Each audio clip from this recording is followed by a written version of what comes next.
Добро вечер и добро ни дојдовте во уште едно издание на Тунел. Ако љубовта и бракот луѓето ги кронисуваат со радоста при раѓањето на децата, зошто тие што ни носат толку многу голема радост и среќа им нанесуваме или зошто ним им нанесуваме толку болка или плач? Едноставно децата имаат своји права. Дали ги знаеме ние како родители кои имаме навистина сериозна одговорност во патот на нивното воспитување, како и општеството се разбира. Има одговорност секој од нас, но за правата на децата, за борбата за вистински за нивните права и што значи да се биде покрај децата, можеби најубава вечера да зборуваме со луѓето кои веќе 25 години работат на оваа проблематика и се тука за децата во секое време. Добро вечер, велам на една одлична екипа, добро вечер за Ана Битољану, која работи како мировна работничка во првата детска амбасада Меѓаши. Добро ни дојдовте. Драго ми е што сте овде. Добро вечер велам за претседателот и основач на Меѓаши, Драги Змијанац. Добро вечер и за вас. Драго ми е што еве ќе ви очеститам и вака првично јубилејот од 25 години, сериозна бројка. Честитки за години издржливост, труд и верба во децата. Добро вечер за Ангела Маневска, која е координатор на СОС бројот за деца и младинци на Меѓаши, повелете, и добро вечер за никако најмалку важниот, иако последен го најавувам, амбасадорот на првата детска амбасада Меѓаши, Коле Ангеловски. Добро ни дојдовте. Одлична екипа велам, бидејќи навистина на сите ќе ви честитам, без оглед колку години да сте, драги од самиот почеток, Меѓаши 25 години, сериозна бројка за да се двои енергија, љубов и желба да се биде за децата, со децата, покрај децата во оно што значи борба на среќно исполнето и се разбира со право за гарантирано детство. Ајде да почнеме од идејата да се основа прво Меѓаши, драги. Навистина 25 години една сериозна бројка, речи си со втемелувањето на самостојувањето на Македонија, се појавува веројатно кај вас идејата и желбата да се основа Меѓаши.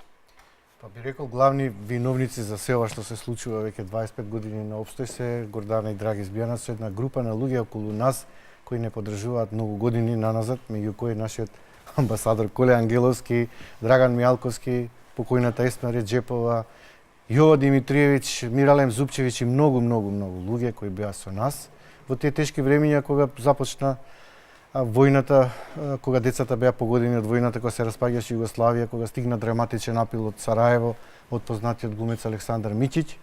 Гордана токму мојата колешка и сопруга токму во оваа телевизија дојде, тогаш беше уредник Љубиша Николовски и беше упорна да воспоставениот мост Сараево-Скопје се воспостави и ги повика граѓаните на Република Македонија. Тоа беше вистинско граѓански активизам. Ние не бевме ниту регистрирани кога го дадовме нашиот приватен домашен број и веднаш после тој број, веќе 2 недели, ние дома двајцата евидентиравме список на многумина граѓани кои сакаат да згрижат деца погодени од војната во нивните домови. Дури 20 на дена после тоа официјално се регистриравме на 29 април, зашто моравме да се регистриравме, се зафативме со многу сериозна и одговорна задача и морам да кажам дека почетоците од тогаш до ден денеска на сите кризи на децата погодени од војна сме одговарале и на децата погодени од војната во Босна и Косовската криза кога работевме со децата во камповите во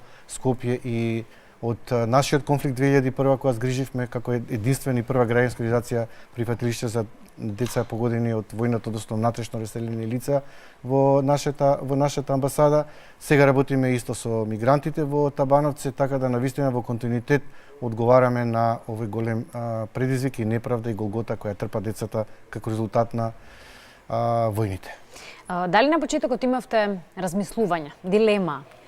Почнавме, но дали ќе истраеме, дали ова преголем залак, трошење енергија и емоции кои не секој, да бидам искрена, може да ги даде и да се сложи, да дели толку емоции и дел од своето време и практично од своето здравје, за да биде тука да подаде рака на другите пред се на децата. Имавме многу искушенија, многу пречки, препреки, би рекол и сопки. Јас имав тогаш филозофија дека како тие сака да ни ги поставуваат пречките, така ни учевме да скокаме на пречки и се повеќе скокавме и се повеќе го ширевме кругот на поддржувачи. Она што беше клучно, чинам дека воспоставивме многу брзо меѓународна соработка. Се умреживме на сите полиња и многу брзо бевме детектирани дека ние всушност не работиме за ничии интереси поврзани со владеачка структура, одредена политичка партија и така натаму. Тука едноставно настане главниот фокус децата, заштита на правата на децата, градење на култура за мир кај малите деца уште од најрана возраст, и тоа во континуитет го работиме 25 години. Сме екстра проверени и на сите можни притисоци сме одговориле, и би рекол сме направени таков материјал кој навистина обстојува на сите можни предвидливи и непредвидливи ситуации. Одлично. Кога го спомнавме и мирот, мировна работничка е она што стои во описот на вашата работна задача, меѓу другото, Ана, и ми интересира еве и да појасниме што тоа всушност значи. Програмата на која што работам е образование за мир или мировно образование. Тоа е на известен начин продолжеток на долгогодишни проекти, иницијативи, активности со кои што меѓаши се бавеле дали од почеток на самото реагирање на хуманитарна криза или преку бавење на права на деца, застапување разни детски работелници и така натаму. Впрочем, стигнавме до момент кога сакаме едно вредносно обоено образование.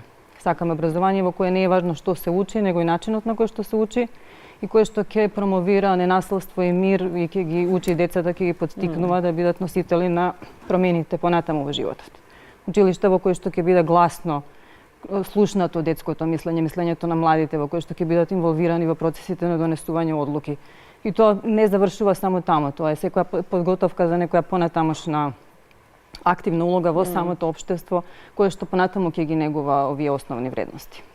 Ајде ќе зборуваме за тоа каде сме и во образовниот систем, паралелно нели со тоа што и Европа и светот го прави, или како ги инволвира децата, или како ги почитува на крајот од денот и ги вреднува како рамноправни членки на општеството во кое живеат. Што значи да се биде амбасадор на меѓаши?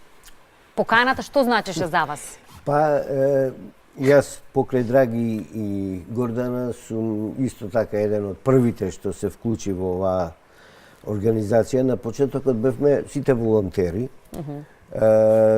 Се случи војната во Југославија, се распадна војната, се случуваа трагедии.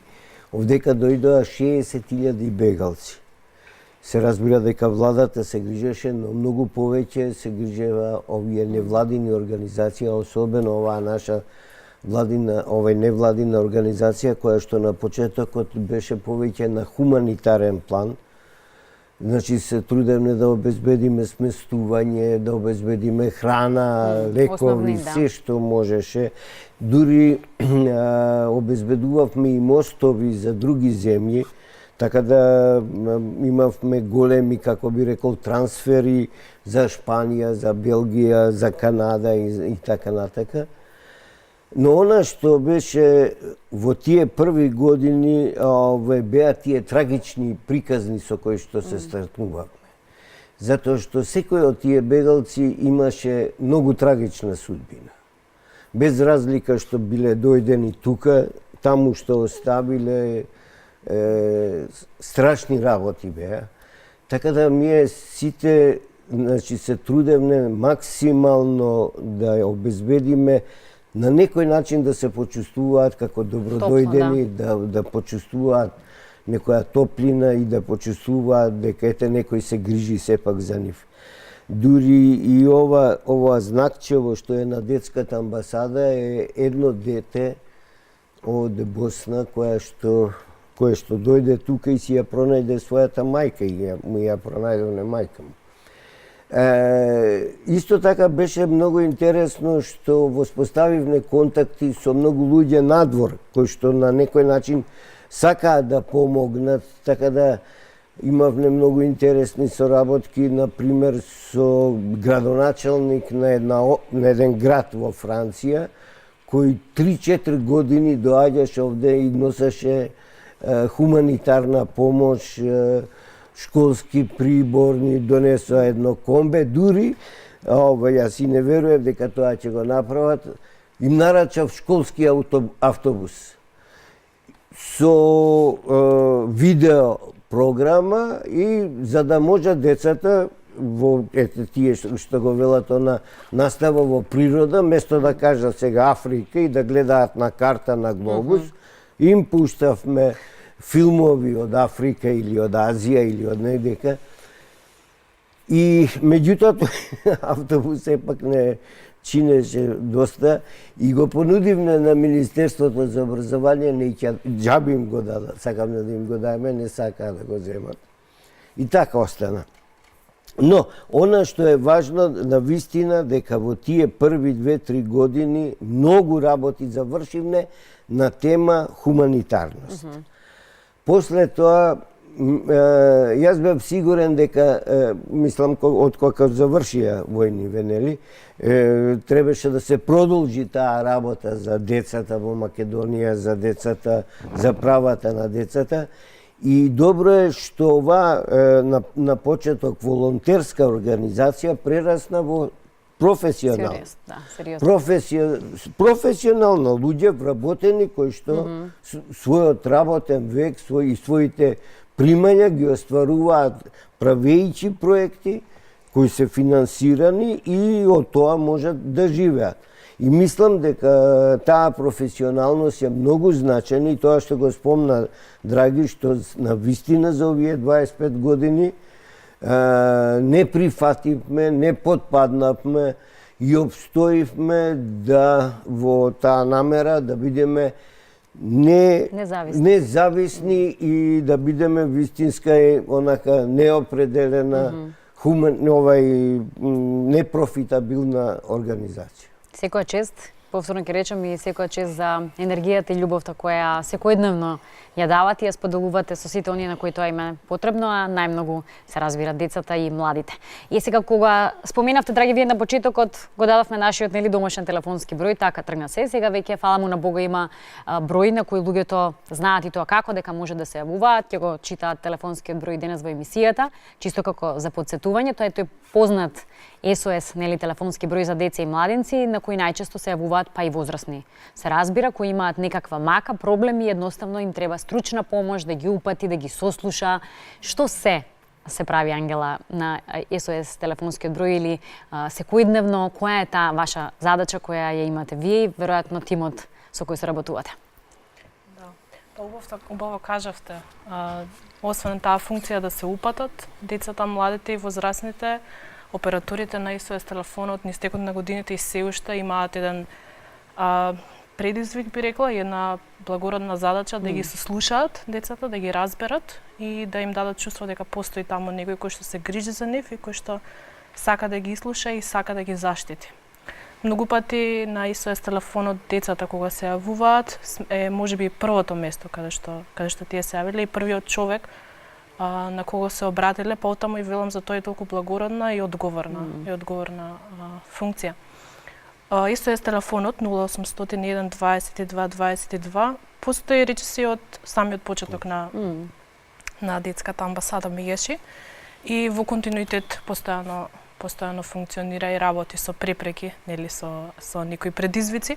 Меѓутоа, од секогаш на SOS телефонот имало оператори, координатори, волонтери, тим од луѓе од различни профили кои што несебично секогаш ја давале својот ангажман, несебично го давале својата помош и поддршка. Дека ми кажете подоцна за тоа кои се тие луѓе или каков е тој процес на првото јавување, што следно, малку да го објасниме тој момент за можеби оние на кои им е потребно и да знаат која е таа процедура или едноставно можеби непознаницата ги плаши да го свртат бројот и да се јават. Она што ме интересира, драги, е каде се изгубивме или каде се губиме за да ги сослушаме децата, кои се правата на децата, како да ги споменуваме или се споменуваат често, ама вака како да имам чувство дека не толку сме информирани што е на вистина право на детето, колку вистински ние ги почитуваме нивните права, како да се само алатка, се реков во најавата, ние нели го имаме сватено моментот дека се некаква круна на љубовта меѓу двајци, дека сме исклучително радосни кога ќе се јават, но зошто потоа знаат луѓето да им приреда таква болка, така да им го онесреќат детството, а најмалку се виновни за сето тоа тие? Па едно е да на највисоко можно ниво го издигнавме детската личност и сите права кои ги заслужува детето спрема сите меѓународни документи, Конвенцијата за правата на детето, друго како ги почитуваме во пракса. И трето е колку ние како родители сме одговорни и имаме време да ги сослушаме, разговараме, им посветиме целосно внимание. Не само и родителите, туку и наставниците, воспитувачите во воспитно-образовниот систем. Колку медиумите посветуваат едукативни содржини да децата ги им дадат информации кои се битни за нивниот правилен раст и развој. Она што морам да кажам дека ние на ниво на одговорност на родителство одевме со неколку кампањи, веројатно ќе се потсетат и гледачите со кампањата дали денес го гужнавте вашето дете, дали денес му кажавте колку го сакате, дали денес разговаравте со вашето дете. И кога ја поставивме последната порака дали денес разговарате со вашето дете, настана проблем, затоа што многу родители почнаа да се јавуваат дека нема доволно време за своите родители, за своите деца. И она што сакам да го нагласам дека квалитетното родителствување не значи само количество на време, на посветено на детето, туку и квалитетно време на комуникација, затоа што замислете ако во училиште не му посветуваат доволно време наставниците и водат грижа само за наставните содржини, а психолозите, педагозите таму кај што има социјални работник, евентуално социолог, не може да ги офатат сите деца, класовите се со голем број. Каде детето со кого ќе разговара, каде ќе ги искаже потешкотиите со кои се среќава ако родителот не му посвети доволно внимание. И нели треба да сме ние првите најдобри пријатели меѓу другото? И јас искрено многу често во вакви ситуации користам пригода да децата, ако забележат дека нивните родители се отсутни кога ќе дојдат од работа и се уште не се вклучиле во секојдневните домашни обврски и задачи кои ги имаат и предизвици во грижа, чување и воспитување на детето, детето да биде иницијатор на првиот почетен разговор.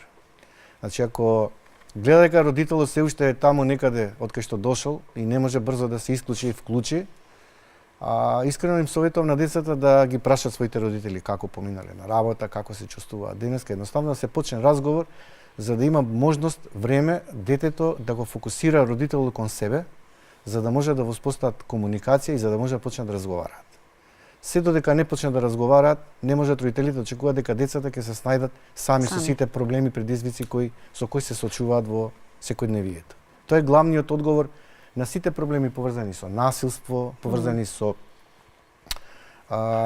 силување, поврзани со меѓуврсничко исто насилство, поврзани со образовни, љубовни и било какви потешкоти кои ги има децата. Без комуникација тешко било кој дете, посебно колку се мали, не може да се справат самите.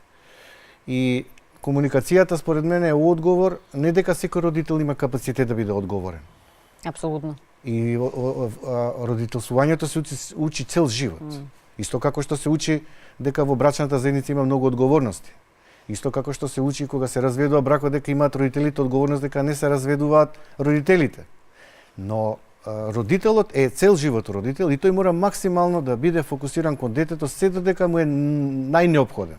А тие се првите години од неговиот развој, а до 18 години мора да биде тука околу него, за да може да му се најде кога ќе има потреба, зашто детето секогаш има потреба од некој најблизок на кого има доверба за да му се довери. Ако нема детето кому се да се довери, веројатно не ќе може ни сам да ги решава секогаш проблемите со кои се соочува на најсоодветен начин. Кои се проблемите најчести со кои децата се соочуваат? Јас со нешто имав можност да го забележам од извештајот, зборувавме кусо кој го добив од вас низ годиниве наназад, од самиот почеток, зборуваме за погодини, нели, јавувања и проблеми кои ги имали, имам впечаток дека во почетокот како и фала му на Бога за тоа, имало повеќе јавувања, ако не се лажам 94-та, 5-та, исклучително извинете голем број на јавувања, 4000 и повеќе, а сега зборуваме минатата година за 80 некои јавувања и ќе повторно ќе речем фала му на Бога да немаат потреба во смисла да имаат вистински проблеми, но дали бројката зборува дека намалено е тоа злоставување на децата, непочитување на правата на децата? Самите бројки не се доволен показател за реалната состојба. Ние комуницираме со децата и на други начини, не само преку телефони, преку социјалните мрежи, преку советување и преку мејл. Ако на почетокот биле љубовни школски проблеми, сега се посериозни и посериозни проблемите. Она што се намалува бројот не е резултат на тоа дека проблемите се намалени, туку децата мислам дека се помалку имаат верба дека капацитетите на државата се во максимална функционалност да им притекнат во вистински момент на помош. Споминавме за SOS телефонот и реков да објасниме што значи едно јавување или како тоа од прилика би изгледало кога се јавуваат? Кои се тие луѓе на кои детето се обраќа практично? Дали веднаш се насочува понатаму, дали треба да зборува со социјален работник, дали треба да зборува со условно речено психолог и слично, или како се доживуваат сите тие јавувања, проблеми кои веројатно не ве оставаат ниту рамнодушни, ниту пак едноставно исчезнуваат, нели, по самото спуштање можеби на слушалката. Рамнодушни никако не оставаат, токму затоа и мислам дека и сите кои што сме од тимот на детската амбасада меѓаш го работиме ова поради тоа што не остануваме рамнодушни на тие проблеми и самите преземаме одговорност да направиме нешто во врска со нив. Она што би рекла дека многу често во апели децата ги поттикнуваме на тоа доколку имаат проблем или доколку се соочуваат со некаков вид на злоупотреба на нивните права, доколку тоа е надвор од семејството, убаво би било првенствено тие да разговараат со родителите. И секако за тоа мора да постои некоја добра динамика помеѓу нив и мора да постои доверба помеѓу детето и родителот. Меѓутоа кога станува збор за насилство или за прекршување на некое право во рамките на семејството, тогаш ги охрабруваме нели да се јават кај некој близок, не со телефонот, во институции, полиција или слично. Како изгледа еден повик? Многу често децата не се тие кои што се јавуваат поради тоа што им е тешко понекогаш и да говорат за траумите и како што напоменавме и неколку пати до сега, мислам дека и нема толку некоја доверба дека некој би можел да се грижи за нив, да ги заштити или да ги едноставно да ги заштити. Но поаѓаме од фактот дека им е тешко да зборуваат за тоа, особено со некој кој што не го знаат. Иако за СОС телефонот и за детската амбасада меѓаш се изучува уште во трето одделение во учебниците по запознавање на природата и општеството. Многу се чести повиците кои што ги добиваме од родителите, кои што ги добиваме од членови од нивното семејство и особено од загрижени граѓани.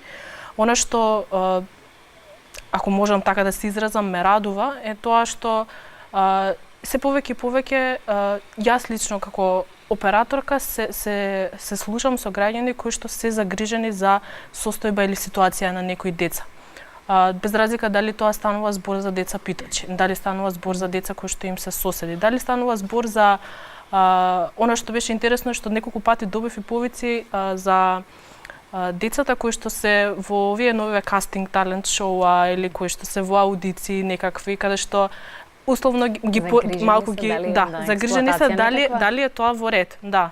И затоа кажав не знам дали можам да се изразам дека тоа ме радува, меѓутоа емпатијата мене ме радува во емпатијата ме радува и што се јавува веројатно и ја докажуваме Така, и свесноста дека луѓето навистина гледаат дека злоупотребата можеби има и некои задскриени форми и не секогаш е активна злоупотреба како што сите сме научени на тоа многу често, се јавува и во некоја пасивна форма.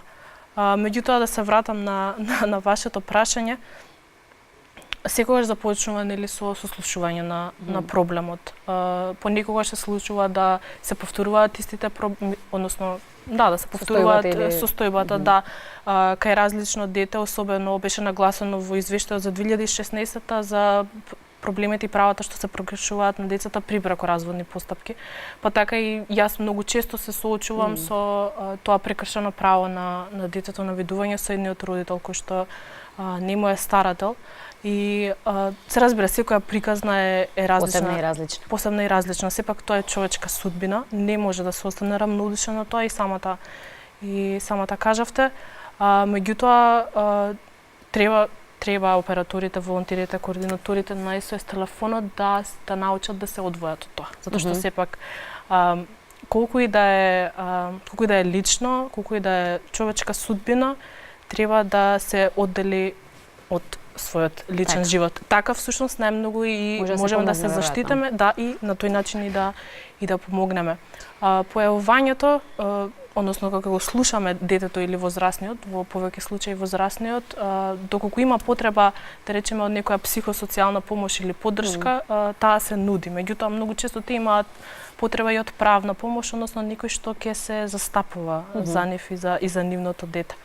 Па така функционира и бесплатната правна служба при оваа СОС служба и со праќање на дописи, представки или известување до надлежни институции, токму да ги потсетиме што е нивната работа или едноставно да ги замолиме да извршат увид во некоја состојба. Ние многу Што често со морам да децата со кажам, инвалидитет, сакав да ве прашам?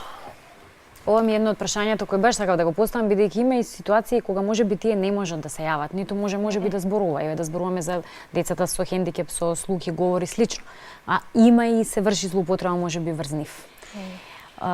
Дали Кој ќе таа се јави во дојава, нивно дали име? кој би се јавил во нивно име, дали тука имате исто увид над ситуациите или дојавата што кај е нас- со оваа категорија на жртви условно речено? Ние отворивме една група за помош за деца со здравствени проблеми. Таму беа повеќе граѓански здруженија и граѓани кои беа засегнати. Имаше деца со епилепсија, со аутизам и со други здравствени проблеми, деца кои не можат да остварат здравствена заштита. Вие знаете дека ние силно реагиравме и со случајот со Тамара и одолжувањето на процесот на незиното лекување. Она што се жалеа, колку што јас можам да се сетам во тоа време, не беше многу одамна, пред година и нешто, ја формиравме таа група на Facebook, е дека децата не добиваат на време на здравствена заштита. Значи брза на време на здравствена заштита и дека многу често се пролонгираат интервенциите кои треба да се финансираат од страна на Фондот за здравство. И дека некојаш децата плаќаат и цена на живот. Инаку во однос на принципите на работа на СОС телефонот, тој е анонимен и анонимност е загарантирана се до оној момент додека државните институции не побараат од нас информации во случај ако е лажна дојавата. Значи ние многу внимаваме да ги мобилизираме државните институции, но да нема лажна дојава. Нашата главна мисија на организацијата која ја редефиниравме пред неколку години во стратешкиот план, ние поправеден свет за децата. И ако забележувате, сите ние си носиме по некој беч. Со убави пораки се сите. Мојот беч е мирот е образование за секое дете. Мене ми вели мире кога си со смирена душа и навистина нема побаво од смирено. Мирот е срекно дете. Мојот вели мирот можеш сам да го градиш или сама. Разни пораки ги имавме и духовити од типот мирот кога Да, веројатно бидејќи се работи па и со деца на крајот од денот, сега да ја прашам дали еве и гледам илустрирани, забавни начин кој веројатно го осмислувате за да овие проекти или да речем овие материјали стигнат многу брзо или се свати нивната поента и цел и едноставно да дојдеме до потребните информации на еден многу брз, конструктивен начин и сепак поучен на крајот од Ние денот. ги користиме социјалните мрежи малци да го едуцираме и да ги едуцираме и родителите на населението. Еве ако забележувате имаме брошура за одговор на родителство. Сакаме ли ние како Имаме родители да се брошура за едуцираме? телесно, па и да не сакаме и мораме. Велам, затоа што нели како да ни оди по дефолт, да се стане родител природно и природно ќе учиме по пат со децата како се родителствува и што значи тоа да се биде родител. Но колку вистински знаеме што е родителство, сме прочитале, сакаме да читаме, колку вистински се фаќаме во сопствените грешки дека може би треба или не. Иако навидум се тие нели првично ќе речеме мали или не толку значени, но може би правиме некоја трајна штета на нашето дете со самото тоа што сме еве на крајот на криштата и презаштитнички кон своето дете. Премногу го нели ние премногу сме авторитетивни па градиме некоја несигурна личност која утреден ќе се чудиме можеби зошто се излезе вака кога напротив имав поинаква идеја и цел за своето дете. Ја можам искуствено да кажам како родител, нема да навлезам повеќе од тоа дека децата си го бираат својот пат, а ние сме тие кои сме или позитивен или негативен пример. Едноставно можеме да им дадеме наше видување, а они конкретно тие децата ќе се одберат што е најдобро за нив. Значи многу е тешко родител субјективно да процени што е најдобро за детето. И при избор на професија, и при избор на љубовна врска, и при избор на училиште и било кој изборот е на детето, а ние сме тука да бидеме консултирани, прашани. Може да реагираме само кога сме многу силно убедени дека детето за нешто греши, но и тогаш прашање колку имаме мандат да му се мешаме во изборот на детето, затоа што сепак детето има личност и треба максимално во било кое донесување на одлуки да биде прашано и заеднички да се донесуваат некои одлуки кои се од негова важност, посебно кога се помали. Така да ние треба да градиме кај децата активни чинители на не само на градење на својата визија за неговиот раст и развој, туку и како граѓани понатаму кои ќе придонесат и ќе дадат придонес во самата заедница. И тоа е многу. Ние имавме еден проект, се сеќавам, каде што и за прв пат пративме деца во Комитетот за правата на детето во Женева. Децата си подготвија свој алтернативен извештај и тие кажа што кои права се прекршени во Република Македонија, значи не возрастните, самите деца. Тоа беше градење култура за детско учество, каде што две деца, еве ќе се сетам, една од нив беше и студентски правобранител, отидоа во Женева, го бранеа извештајот и Македонија после Србија беше на овој балкански регион втора земја која деца учествува и таму реално ги бранеа и застапува своите интереси. Значи, ние како возрастни колку да ги знаеме потребите и интересите на децата, ја мислам само застапувањето и само организирањето и детскиот активизам и детското учество е многу важна форма да го негуваме уште од најрана возраст, уште во градинг. И затоа многу се залагаме да градинките бидат не само згрижувачки, туку и воспитно-образовни институции и да биде опфатеноста поголема, за да може децата на време да ги стекнат животните навики, вештини, да се социализираат со другите деца, да се вклучат на време во градинката. Тоа значи дека помалку деца ќе бидат злоупотребени на улица, ќе биде злоупотребен нивниот труд и ќе бидат образовани. Значи, имаме многу голем проблем, еве затоа јас ја одбрав мирот е образование за секој дете. Имаме многу голем проблем во Република Македонија со деца кои не се вклучени во образование, со деца без извод од матична книга на родените, со деца кои не успеваат да го завршат основното образование, со малолетнички бракови, со деца кои се жртви на сексуална злоупотреба, деца кои се грабнуваат и киднапираат и кои едноставно исчезнуваат од картата на Европа. Вие знаете колку е поразително дека за време на мигрантската криза 10.000 деца се исчезнати, дека тие едноставно се грабнати и киднапирани. Тие транзитира низ Република Македонија, не велиме. Да, 10.000. Ние цело време кажуваме 10.000 во Европа.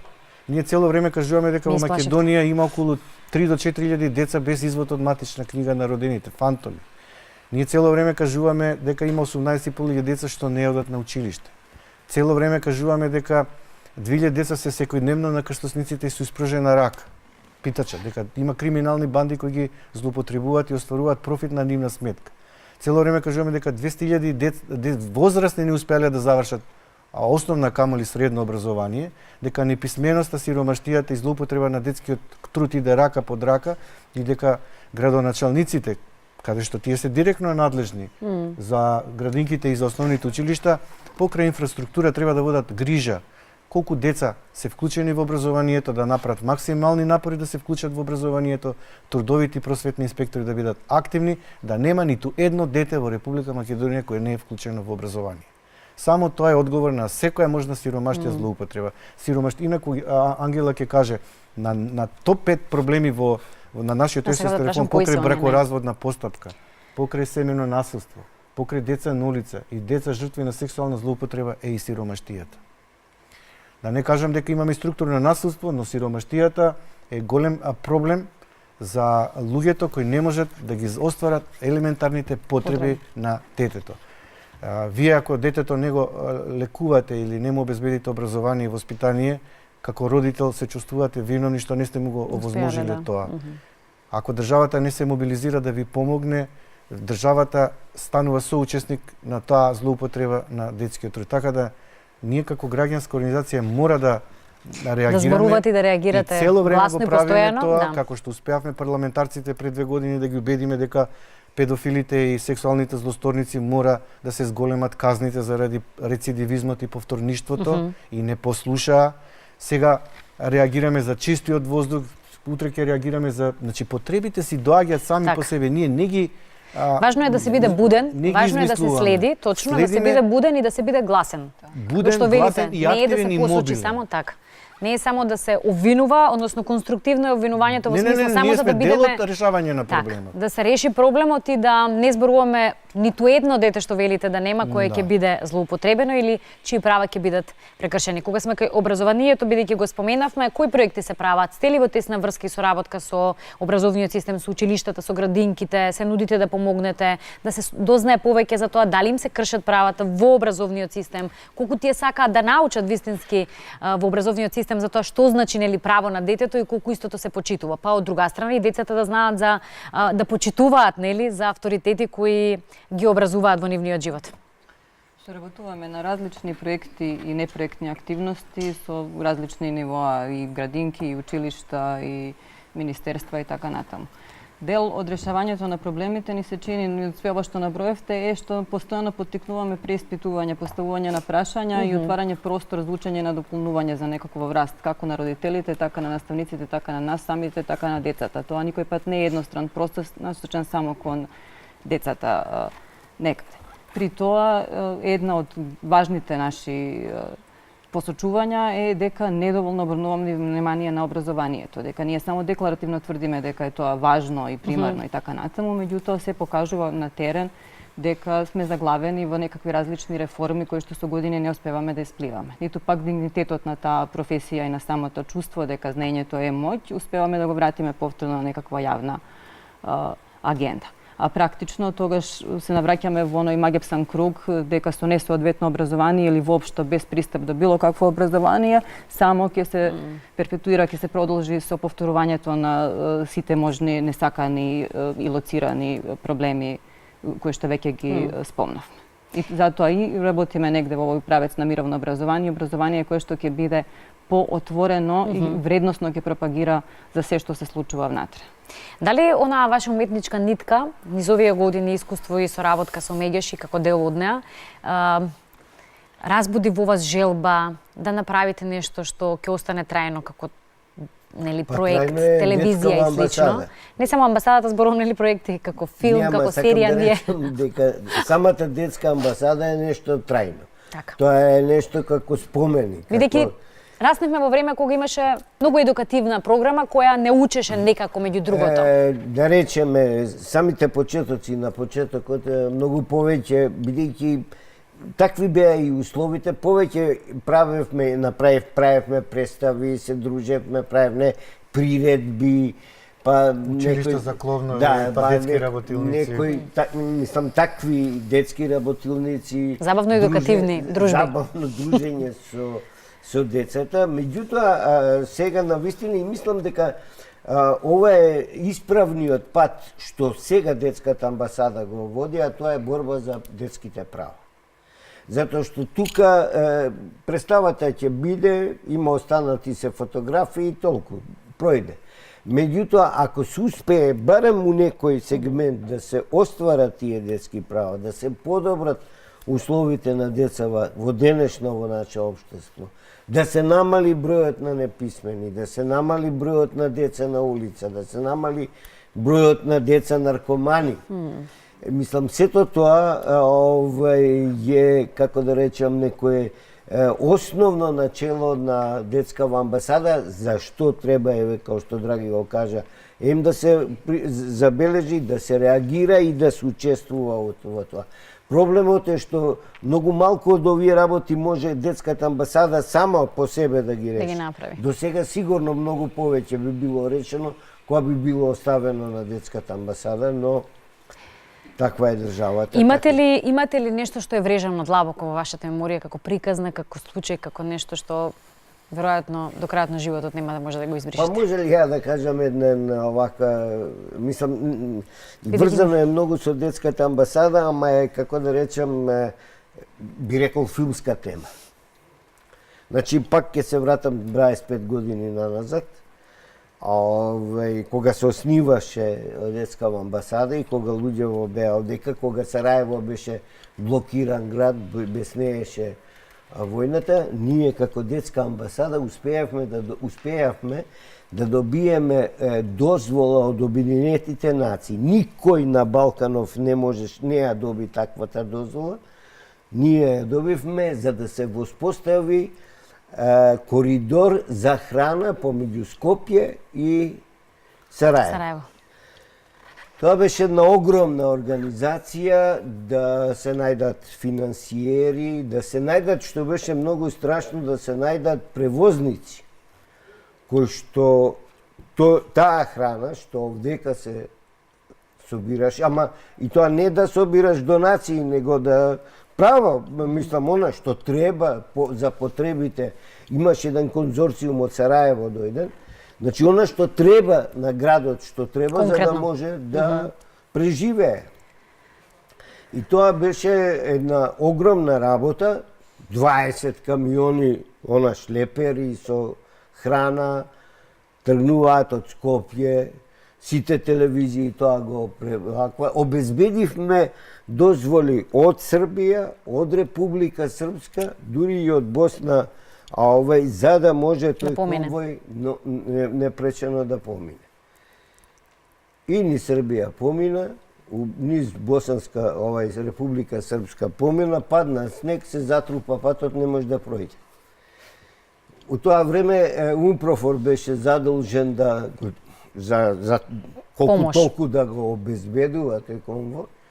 Не може, тогаш па се случи и таа авионската несреќа кај Охрид, кога падна авионот, па беа околу тоа не можеше. И од Блаце, како се каже, од Пале, од Република Српска, дојдаа чистачи со војска, со ова, го исчистија патот и конвојот продолжи до Пале и таму го конфискуваа. Си го собраа за себе. Ужас. Море интервениравме ја преку Бата Живиновиќ до Слободан Милошевиќ, па не знам кај све не се обидовме, затоа што плюс и луѓето, шоферите што ги возеа камионите беа заробени. Водачот на тој конвој, кој што е иначе еден од основачите на детската амбасада, во затвор, со голема опасност да биде и убиен. Така да беше многу страшно и го присвојува. Добивме званично писмо од министерот за транспорт и врски, дека конвојот е конфискуван затоа што имало од оној список на што све содржеше тој конвој, дека имало, не знам, 20 палети дрвени, кои што не биле на список, кај што стоеше храната, и не знам, 2000 кеси за пакување на храната и заради тоа е Непријавено, не? Да. Ама после неколку години, случајно,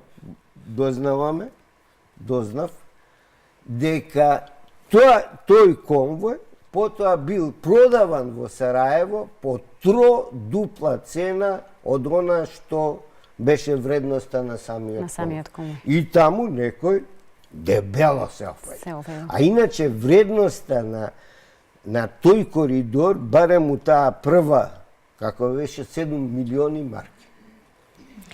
Но парите нема може да се изработи на вистина сценарија кој зборува за нашата човечка алчност, што повторно копијата се кршат на најслабите или преку најслабите. Тоа е блиско до војното профитерство, каде што неформално дури имаме информации дека таа дозвола била злоупотребувана за шверц на цигари и алкохол.